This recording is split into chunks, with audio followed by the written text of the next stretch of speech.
ഒരു ഗ്രാമപഞ്ചായത്ത് മെമ്പർ പോലും അല്ലാത്ത നമ്മൾ ക്ഷണിച്ചാൽ സാറ് ഇവിടെ വരുന്ന തീരെ പ്രതീക്ഷിച്ചതല്ല.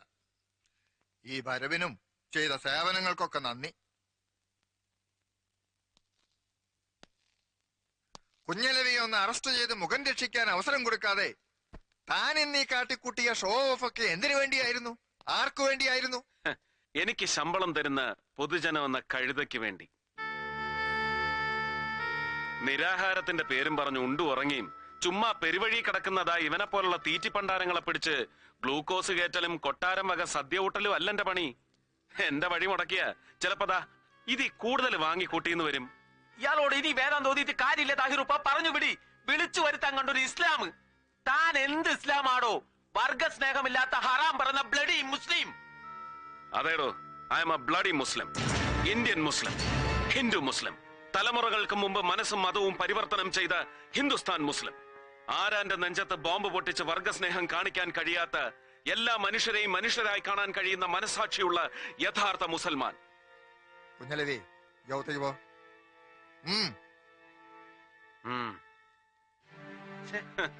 ഒരു നാലാംകട ഡൂക്കിലി നേതാവായിരുന്ന യവനെ പിടിച്ച് പാർട്ടിയുടെ തലപ്പത്തിരുത്തിയത് സമുദായം ഉദ്ധരിക്കാനായിരുന്നോ? അല്ലല്ലോ. എന്നോട് രാഷ്ട്രീയം പാടണ. ഇത് സ്വന്തം പാട്ടല്ല, അങ്ങാടി കേട്ട ഒരു പാട്ട് ഏറ്റുപാടാം. അരമന രഹസ്യമാണെങ്കിൽ അങ്ങ് ക്ഷമിച്ചേക്കണം. ഈ കുഞ്ഞലവി കാട്ടിക്കൂട്ടുന്ന പെറ്റി കേസുകളുടെ എല്ലാം പേരിൽ താഹിർ ഭരണപക്ഷത്തും പ്രതിപക്ഷത്തും അല്ലാതെ കിടന്ന് ഞെളിവിരി കൊണ്ട് നാറുന്നത് രാഷ്ട്രീയമല്ലെന്നാണ് പാട്ടിന്റെ പല്ലവി. പണ്ട് താഹിറിന്റെ വീടർക്ക് ചിക്കൻ ബോക്സ് വന്നെന്നോ അവരെ വേപ്പലയും വരട്ടുമഞ്ഞളും തേച്ച് ചൊറിയാൻ നിന്ന് തെക്കങ്ങാണ്ടുള്ള ഒരു ഉമ്മാച്ചി പെണ്ണിന് സാഹിബ് കൊടുത്ത കനത്ത പാരിതോഷികമാണ് ഈ കുഞ്ഞലവി എന്നാണ് അങ്ങാടിപ്പാട്ടിന്റെ ബാക്കി. ചരണം വന്ന വഴിക്കാൻ എന്നെ മടക്കി വയ്ക്കാൻ എനിക്ക് കഴിയും. ഇല്ല, കഴിഞ്ഞൊന്നും വരില്ല സാഹിബേ. അത്രയ്ക്ക് കോമാളിയല്ല നമ്മുടെ മുഖ്യൻ. അമിതാവേശം കാട്ടി പൊളിറ്റിക്സിൽ ക്ലീൻ ഇമേജും സത്യസന്ധതയും ഉണ്ടെന്ന് അവകാശപ്പെടുന്ന താങ്കൾ ഇനിയും അങ്ങേരുടെ മുമ്പിൽ തരം താഴരുത്. ഒരു പൊടിക്ക് ജാതി സ്പിരിറ്റ് എനിക്കുണ്ടെന്ന് കൂട്ടിക്കോ. അല്ല, പല ജാതി ഇസ്ലാമുകളെ കണ്ടിട്ടുണ്ട്. ഇതെന്ത് ഇസ്ലാമാണ് റബ്ബേ?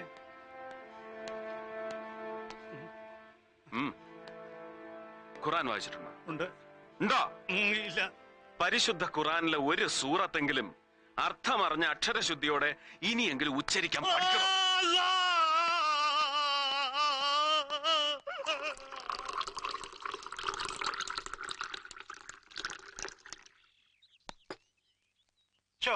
സാർ ഇത്ര നേരമായിട്ടും ആ മേട് മറന്നില്ല. ചുമ്മാ പോവാൻ പറയുന്നേ. ചൂടാറുന്നതിന് മുമ്പ് ഇതങ്ങോട്ട് കുടിച്ചേച്ചേ ഒന്ന് ഉഷാറായിക്ക്. എന്നാലും സാർ ഇത്രയും അങ്ങോട്ടൊരു പാവമായിപ്പോയല്ലോ എന്റെ സാറ്. രാവിലെ വന്ന വരവിന് എനിക്കിട്ടെന്ന് മേക്കെട്ട് കയറിയപ്പോ ഞാൻ വിചാരിച്ചു സാർ ഏതാണ്ട് വലിയ. ഞാൻ ഈ പറഞ്ഞു വരുന്ന എന്നാന്ന് വെച്ചാ, നമുക്ക് ഈ കാക്കിയും തൊപ്പിയും ഇട്ട് നല്ല കാലത്തോളം ഭൂമിയിൽ ഇരിക്കണേല് താഹിറേയും പിണക്കാനും ഒക്കെ ഇല്ല, ഷെട്ടിയും തൊടാനൊക്കെ ഇല്ല. പാമ്പിനെയും കീരിയെയും കൂടെ ഒറ്റ കൂട്ടിലിട്ട് വളർത്തുന്ന പോലെ ഒരു ടെക്നിക്കാ സാറേ അത്. വലിയ പാടൊന്നും ഇല്ലെന്നേ. നമ്മൾ ചുമ്മാ വഴവഴാന്നങ്ങ് നിന്നുകൊടുത്തേച്ചാ മതി. For you sir. ആരാ? ഏതോ ഒരു സ്ത്രീ. പീസായിരിക്കും, നല്ല കിളിമൊഴി. അല്ല, അതെ, വന്ന് കേറിയ ദിവസം തന്നെ ആകെ ചളകുളമായതുകൊണ്ട് മൂപ്പരങ്ങ് ചമ്മി നിൽക്കുക. ഞാൻ പിന്നെ ഓരോന്ന് പറഞ്ഞു പറഞ്ഞു പൊക്കിക്കൊണ്ടുവരുവാ. ആളൊരു തൊട്ടാവാടിയാ അല്ലയോ? നാളെ മറ്റന്നാളോ ഇവിടത്തെ സൗകര്യം എങ്ങനെയെന്ന് വെച്ചാ നമ്മുടെ വീട്ടുകാരത്ത് ഇങ്ങോട്ട് ഇറങ്ങാനിരിക്കുക. ആലീസേ. ഓ വെൽക്കം. അതേന്നേ, കൊച്ചിന്റെ സ്കൂൾ അഡ്മിഷന്റെ കാര്യം ഇതുവരെ ഒന്നും ശരിയായി കാണത്തില്ലെന്ന് രാവിലെ അവളവിടെ പറയുന്ന കേട്ടു. വല്ലതും ആയായിരുന്നോ? ഒന്നും ആയിട്ടില്ല. ഇത്രയും ലേറ്റ് ആയതുകൊണ്ട് ഇനി നല്ല സ്കൂളിലൊന്നും നടക്കുമെന്ന് തോന്നില്ല. നടക്കാതെ പിന്നെ ആലീസ് നിരൂപിച്ച സെന്റ് ആന്റണീസിൽ തന്നെ നടക്കും. അതാ പ്രിൻസിപ്പൽ അച്ഛനും അവളും തമ്മിലുള്ള ഇരിപ്പ് വശം. Mister John Varghese. Yes sir. Get ready for an operation. Sir. എന്താ സാറേ, ആരായിരുന്നു ഫോണിൽ? അത് പറഞ്ഞില്ല. 5000 കേസ് വിസ്കിയുമായി ഷെട്ടിയുടെ ലോറികൾ വരുന്നു, വിതൗട്ട് എക്സൈസ് ഡ്യൂട്ടി. ഓ, അത്രേ ഉള്ളോ? വരുന്നത് ഷെട്ടിയാണെങ്കിൽ നമ്മൾ വിചാരിച്ച അയാൾ ഒരു കോപ്പം ചെയ്യാനൊക്കെ അല്ല സാർ. അവൻ പോവും. നമ്മളിപ്പോ അലച്ചു കെട്ടി അവന്റെ പുറകെ പോയാൽ തന്നെ പണ്ട് പഴയ മുഖ്യമന്ത്രിക്ക് ഞാൻ എസ്കാർട്ട് പോയതുപോലെ ഇരിക്കും. അറിയാൻ ഗുരുവായൂരും വെടിതീർന്ന കൊടുങ്ങല്ലൂരും ഞാൻ. കൊല്ലവും കൊടുങ്ങല്ലൂരും keep moving, come on fast.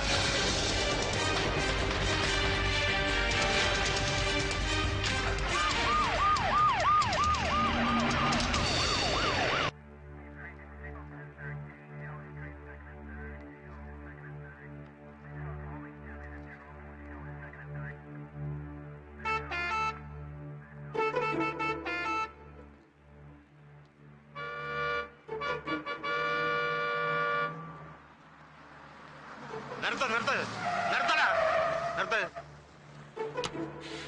ഇങ്ങോട്ട് ഇറക്കട്ടെ അവനെ. എവിടെ നടാ ലോഡ്? കോയമ്പത്തൂരിന്നാ.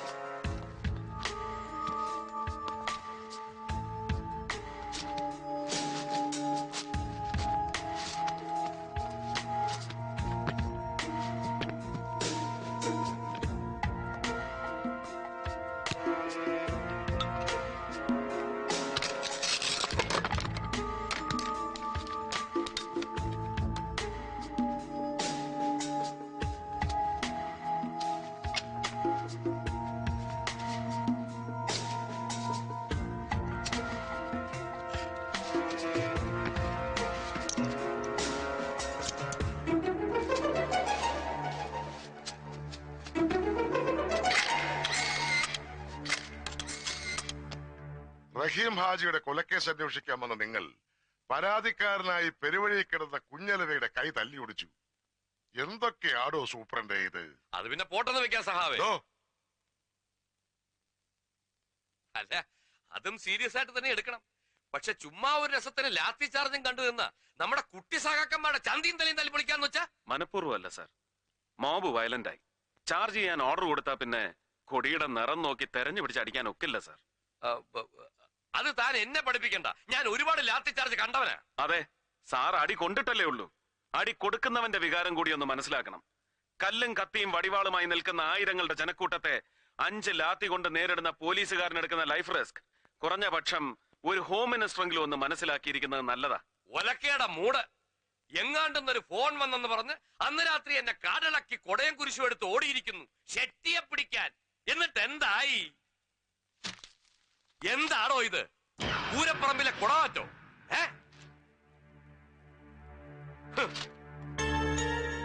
മന്ത്രിസഭയെ നാറ്റിച്ചതിന് സമാധാനം പറയണോ? Stupid, useless. ഇത്തരം നാസ്റ്റി കമന്റ്സിന് പ്രാസ ഒപ്പിച്ചുള്ള മറു ഡയലോഗ് മലയാളത്തിലും ഇംഗ്ലീഷിലും വെച്ച് കീറി കയ്യടി വാങ്ങിയാ ഞാൻ ഇവിടം വരെ എത്തിയത്. ആ സ്കോപ്പ് ഈ ജംഗ്ഷനിലും ഉണ്ടെന്നറിയാം, പ്രയോഗിക്കുന്നില്ല. കയ്യടി വേണ്ടാഞ്ഞിട്ടോ ഭയന്നിട്ടോ ഒന്നുമല്ല, സൗകര്യമില്ല. ഇത്തരം നാഷണൽ വേസ്റ്റുകളോട് വായിട്ടലയ്ക്കാനുള്ള ക്ഷമയില്ലാഞ്ഞിട്ടാണ് സാർ. കൂടുതൽ വാലിട്ടിളക്കണ്ട. ഒരു IPS കാരൻ മുഹമ്മദ് സർക്കാർ. തനിക്ക് ഏതവനാണോ ഈ പേരിട്ടത്? സാറിന്റെ അച്ഛൻ. എടോ, മന്ത്രിയുടെ തന്തയ്ക്ക് വിളിക്കുന്നതോ പന്ന റാസ്കൽ. സാർ വിടാൻ പറഞ്ഞത്. മാറണോ? വിടണോ? മിസ്റ്റർ മുഹമ്മദ്, ഒരു ഹോം മിനിസ്റ്ററുടെ തന്തയ്ക്ക് വിളിക്കുന്ന ഫിലിം ഹീറോയെ ഞാൻ സഹിക്കും, രസിക്കും. എന്റെ സബോർഡിനേറ്റിനെ തന്തയ്ക്ക് വിളിക്കുന്ന റിയാലിറ്റിയെ I will not tolerate. You have to tolerate sir. പറഞ്ഞത് സത്യം തന്നെയാണ്. ഞാൻ ആരെയും തെറി വിളിച്ചിട്ടില്ല.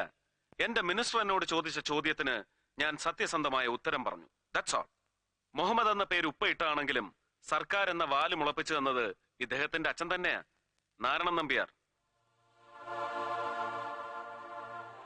അതെ സർ, മലബാറിൽ നിന്ന് കുടിയിറക്കപ്പെട്ട ഒരു പാവപ്പെട്ട ഖെസ് പാട്ടുകാരനെയും കുടുംബത്തെയും സമുദായ പാർട്ടിക്കാർ കെട്ടി എഴുന്നള്ളിച്ച് തിരുവനന്തപുരത്ത് സെക്രട്ടേറിയറ്റിന് മുന്നിൽ കൊണ്ടുവന്ന് പ്രതിഷ്ഠിച്ചു.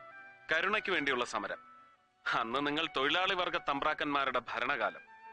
അവരും കനിഞ്ഞില്ല. അവിടെ കുത്തിയിരുന്ന് പാട്ടുപാടി എരന്ന് മടുത്തപ്പോ എന്നെ മുഹമ്മദ് റാഫിയാക്കാനുള്ള ആഗ്രഹം ഉപ്പ ഉപേക്ഷിച്ചു. ഉച്ചക്കഞ്ഞി ഉറപ്പായ സർക്കാർ സ്കൂളിൽ ചേരാൻ പോയ എന്റെ വീട്ടഡ്രസ് ഹെഡ്മാസ്റ്റർക്ക് പറഞ്ഞു കൊടുക്കാൻ എഴുത്തും വായന അറിയാത്ത എന്റെ ഉമ്മക്ക് കഴിഞ്ഞില്ല. ക്രൂരമായ തമാശകളിൽ രസിച്ചിരുന്ന അന്നത്തെ ഹെഡ്മാസ്റ്റർ നമ്പ്യാർ സാർ, ഇദ്ദേഹത്തിന്റെ അച്ഛൻ, എന്റെ പേരിന് പുതിയൊരു വീട്ടുപേര് കൂടി എഴുതി ചേർത്തു, സർക്കാർ. സെക്രട്ടേറിയറ്റിന് മുന്നിൽ നിന്ന് എത്തിയവനല്ലേ ഈ മമ്മൂഞ്ഞ്. മുഹമ്മദ് സർക്കാരായി, മുഹമ്മദ് സർക്കാർ.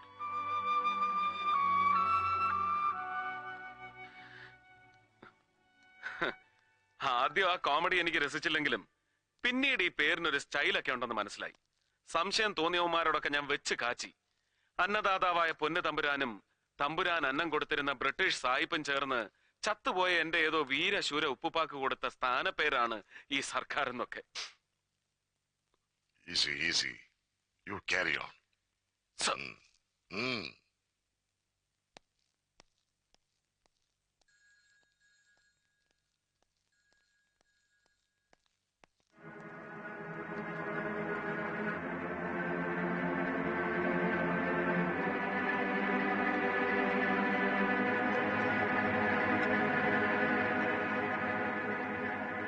മായൻകുട്ടിയുടെ മകൻ അല്ലേ?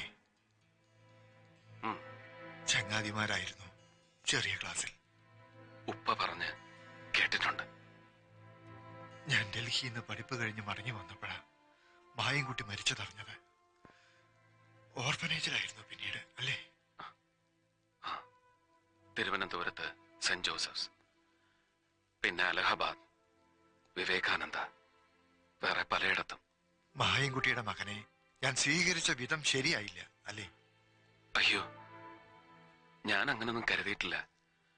പെട്ടെന്ന് ക്ഷോഭം വന്നപ്പോ ഞാൻ എന്തൊക്കെയോ പറഞ്ഞു. അങ്ങനൊന്നും പറഞ്ഞുകൂടായിരുന്നു. മാപ്പാക്കണം. ഞാനും മാപ്പ് ചോദിക്കുകയായിരുന്നു, നിന്നോടല്ല, മനസ്സുകൊണ്ട് മായൻകുട്ടിയോട്.